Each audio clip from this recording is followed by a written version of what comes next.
Já comprou todas as prendas de Natal? Lembrou-se da sua? Estamos a oferecer 40 passes anuais da Zone e um deles pode ser seu. Assine hoje até 55% de desconto e habilite-se a ganhar. Tudo em observador.pt.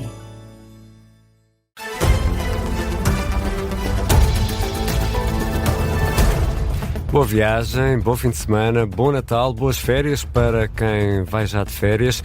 Daqui a pouco temos o Jornal das 7 na Rádio Observador com a Vanessa Cruz. Vanessa, quais são os destaques?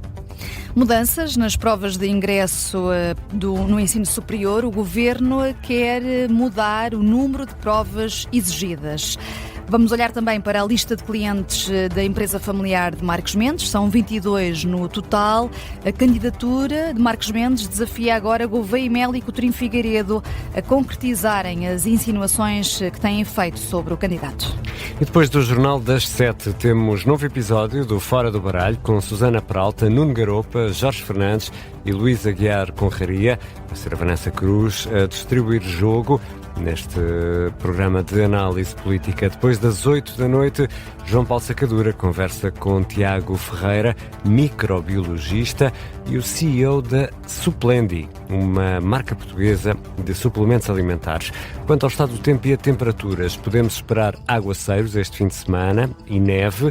Estamos sob a influência de uma massa de ar polar e há avisos amarelos para a possibilidade de queda de neve. Amanhã, em todos os distritos a norte do Douro, e aí estes somam-se Guarda e Castelo Branco, e no domingo este aviso amarelo estende-se também aos distritos de Coimbra, Aveiro e Viseu para a queda de neve. Vamos continuar a ter noites frias e as temperaturas vão continuar a baixar até ao Natal. Eu sou Ricardo Conceição e esta é a Tarde Política da Rádio Observador.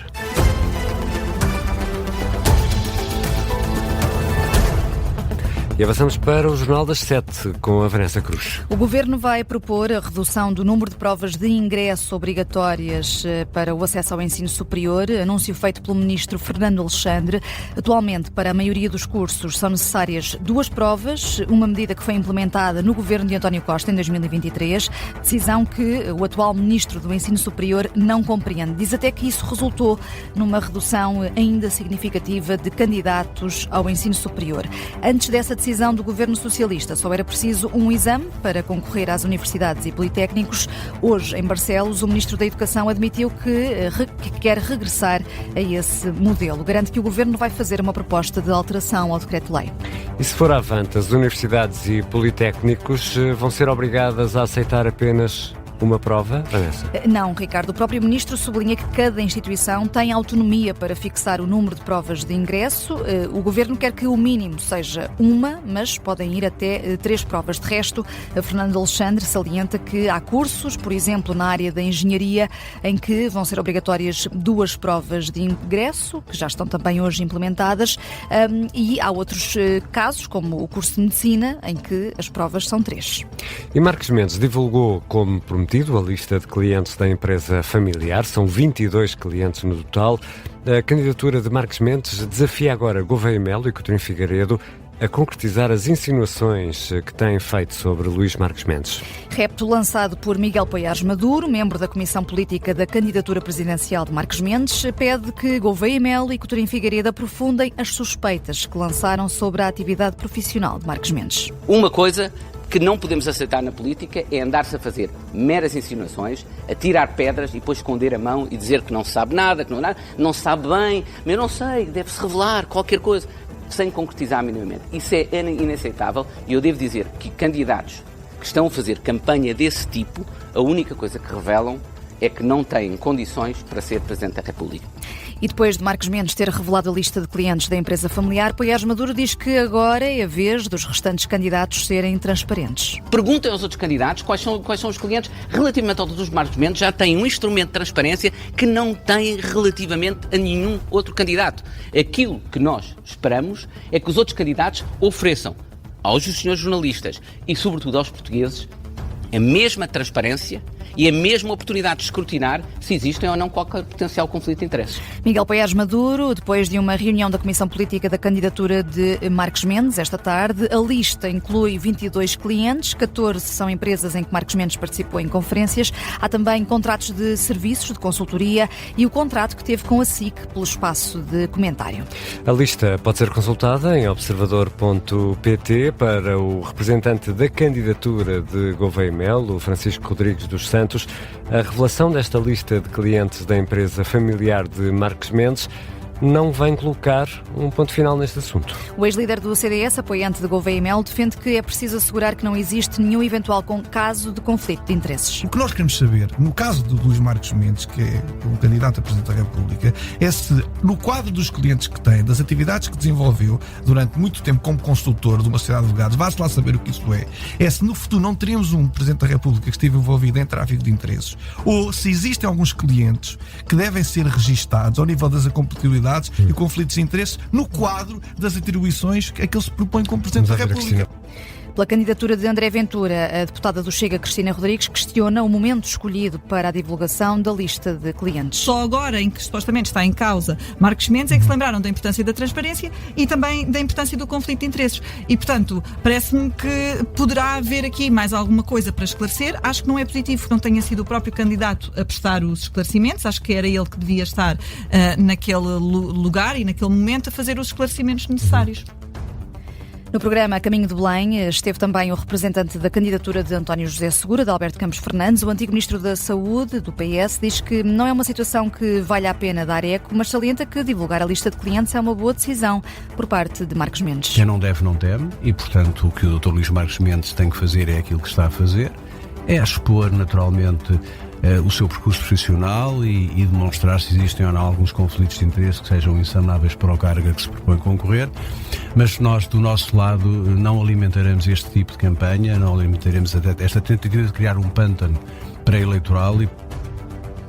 Adalberto Campos Fernandes no A Caminho de Belém, aqui na Rádio Observador, sobre a divulgação da lista de clientes da empresa familiar de Luís Marcos Mendes.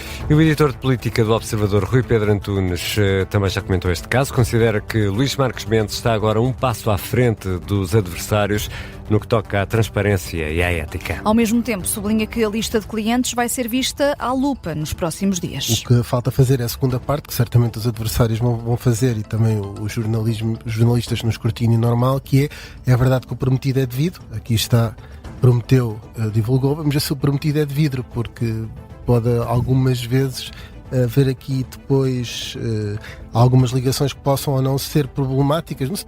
Numa primeira leitura da lista divulgada, Rui Pedro Antunes afirma que há coerência, sim, entre as áreas profissionais de Luís Marcos Mendes e as empresas para as quais trabalhou, mas o editor de política do Observador sublinha que, sem datas nem montantes correspondentes a cada entidade nesses contratos, o escrutínio não pode ser total. E há outras notícias a marcar a tarde desta sexta-feira, 19 de dezembro. Uma tarde marcada por um tiroteio no mercado de Benfica, em Lisboa, ao que a Rádio Observador apurou junto da PSP. Esta ocorrência envolveu 10 indivíduos. As autoridades foram acionadas por volta das 3 da tarde. Quando chegaram, os suspeitos já não estavam no local. Mesmo assim, a PSP identificou algumas das pessoas envolvidas e recolheu invólucros de munições. Não há registro de feridos, mas houve disparos no mercado de Benfica, em Lisboa. A PSP deteve 84 pessoas só neste primeiro dia das festas em segurança. A operação policial que vai estar na estrada devido à quadra natalícia e ao fim de ano é o resultado do primeiro dia de operações. 15 das detenções foram por excesso de álcool e 12 por condução sem carta. Entretanto, a PSP, nesta fiscalização, já abordou mais de 1.700 condutores. É uma operação nas estradas que dura até 4 de janeiro, junta PSP e GNR. No aeroporto de Lisboa, os passageiros fora do espaço Schengen aumentaram 5 vezes em 5 anos. São dados divulgados hoje. Entre 2021 e 2025, os passageiros passaram de 2.300.000 para cerca de 12 milhões. De resto, o aeroporto de Lisboa tem tido muitos casos de sobrelotação. A administração Trump vai quebrar a lei, não divulga todos os fecheiros do caso do escândalo sexual a envolver Jeffrey Epstein. Devia revelar esses ficheiros na íntegra hoje, mas falha o prazo que foi estabelecido pelo Congresso. Alguns deverão ser conhecidos ainda esta sexta-feira, os restantes devem ser divulgados ao longo das próximas semanas. Ricardo, uma pergunta ainda no final desta edição. Já espreitaste o Zoom Out 2025 do Observador? Não, o teu ainda, Zoom Out? ainda não consegui. Até porque foi publicado só hoje. Exato. Esta é uma nova funcionalidade, uma nova ferramenta disponível no site Como do é que isso Observador. funciona? Sim. Então, basta entrares no site ou na aplicação do Observador com a tua conta, os nossos ouvintes com a conta que têm, colocar a idade, depois o Zoom Out começa a desenhar o perfil de leitor neste ano, os artigos que fomos lendo. É uma espécie de rap. Portanto, mostra qual é que é a rotina de leitura. A minha apareceu-me, por exemplo, a rotina profissional, até porque para trabalhar tenho de ler as notícias, não é? O que significa que... Por prazer também. Também. Significa que costumo ler artigos de segunda a sexta-feira, entre as 9 da manhã e as 5 da tarde, foi o que me apareceu, sobretudo nesse período. No teu caso, não sei, deve ser o dia todo, não é? Exato. Deve ser 24 horas quase. Depois aparece também um alter ego que pode ser, portanto, identificarmos aqui com alguém, tendo em conta. Uma figura? É o tipo de artigo que lemos, não é? Da área em que lemos. Pode ser Egas Muniz, Aristóteles, Adam Smith ou até o Eusébio, lá está, depende aqui se é desporto, economia, sociedade, saúde. E diz também qual é que é a nossa idade, lá está, os temas e autores que nos acompanharam mais ao longo do ano e, claro, os artigos. Quantos artigos é que lemos em 2025? Ok, isto chama-se Zoom Out. Zoom Out está disponível em destaque no site do Observador. Vou já experimentar. Bom fim de semana. Bom fim de semana, Ricardo.